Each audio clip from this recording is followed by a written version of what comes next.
Hey friends, welcome to or welcome back to my channel. Today we have my first ever Q&A. I went on my Instagram stories and my personal Facebook stories because I figured I would get more answers that way. And I asked you all if you had any questions for me about being a professional actress, and you guys really came through. Thank you, so much so that we have this video. So let's get to it. I have all the questions here on my phone. I'm not going to say who asked what since half of y'all know each other, but you guys asked some really great questions, so I didn't want that to detract from the amazing material you all gave me. Thank you so much. So first question, are you a full-time actress or is it your goal to do it full-time one day? I am a full-time actress as of right now. I have been for about a year and a half, I believe. I do full-scale musical theater productions for pay, and my two survival jobs are a singer, actor, entertainer at Sesame Place theme park. And I also work for a princess party and entertainment company. So I know that a lot of actors don't necessarily have the opportunity to act full-time, and some of them honestly don't even want acting to be their full-time job because it's not the most financially lucrative in the world, but I am very grateful for my life and I count my blessings every day that I get to be able to sustain myself with what I love. How do you get your feet off the ground and start creating a platform for yourself? So I'm assuming this means social media related, and I am probably not the best person to ask this question, but I would say, besides the really annoying you've just gotta do it type of thing, I would look into other people that you follow who you admire and see what their patterns and formats for things are. So I really enjoy Catherine Steele, I really enjoy Jessica Medley, and I really enjoy Emily Martinez here on YouTube, and they are all performers and theater people who have been on the YouTube circuit much longer than I have and much more professionally than I am. And so I look at what they do to market themselves on Instagram and on YouTube and whatnot. So I definitely would say just look at people that you admire. It doesn't even necessarily have to be theater people, you know, it could be people who you just think are amazing business people and have great platforms. And yeah, I guess start from there. Hope that answers that question. What is your best theater fail? All right, so for this one, we have our Toto standby. We met him in the last video, and I'm gonna have to set my coffee down.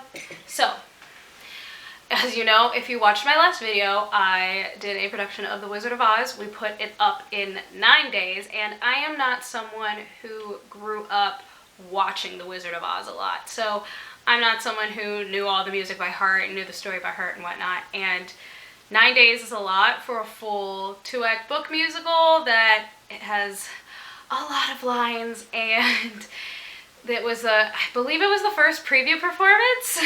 So let's pretend I've sung, you know, up to this point of Somewhere Over the Rainbow. And Toto was a puppet. He was a hand puppet. He was in the basket. It was really very, very cute. Somewhere over the rainbow, skies are blue, and the dreams that you dare to dream really do come true.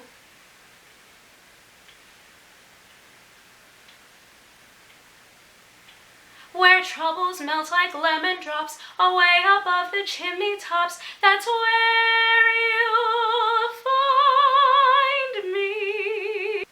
Yep, I forgot an entire chunk of lyrics of one of the, if not the, most iconic song in movie musical history.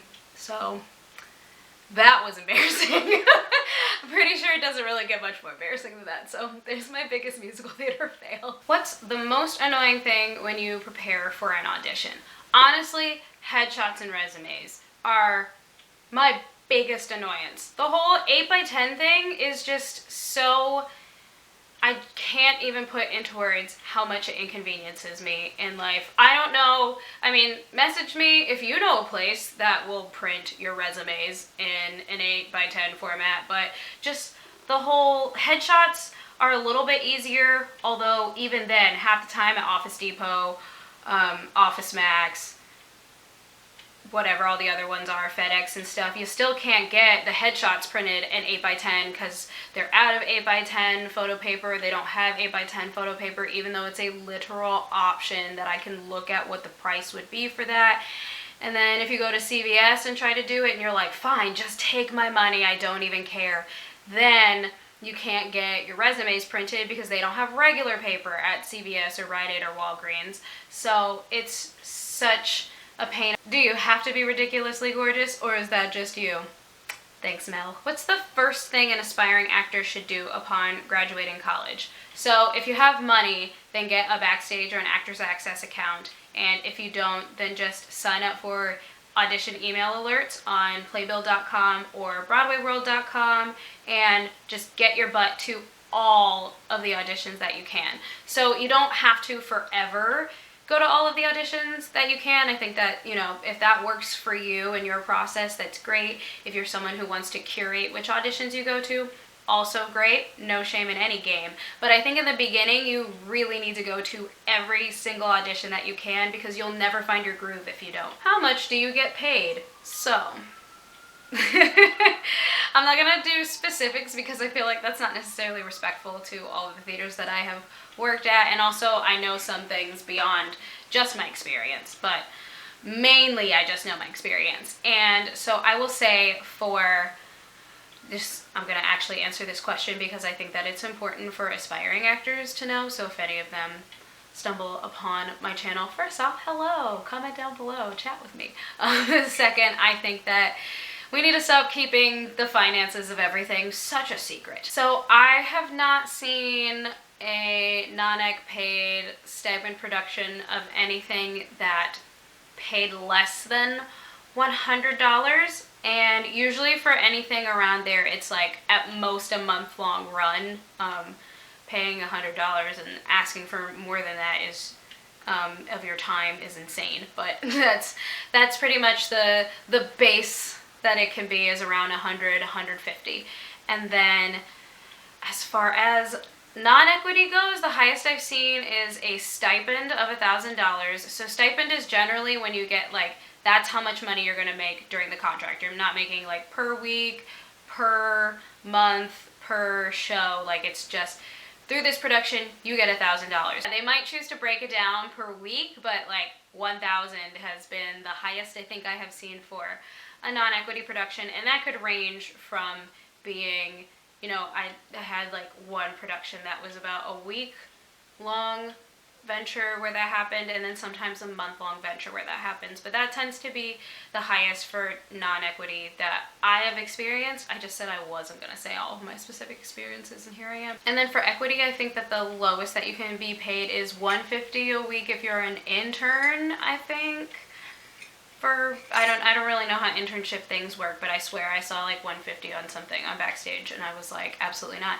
And then otherwise, it's I think around $200. I don't know that I know any equity theater that's paying people less than $200 a week. That's kind of low. And then for a lot of regional theaters that I've seen, they can be anywhere from so as far as the highest paying, I have seen from $600 to like $800, and then I'm sure that there are more, especially if you're like a famous person being featured in an equity regional production somewhere. But that's we're talking like chorus contracts, because that's the only thing that I have seen and been almost up for.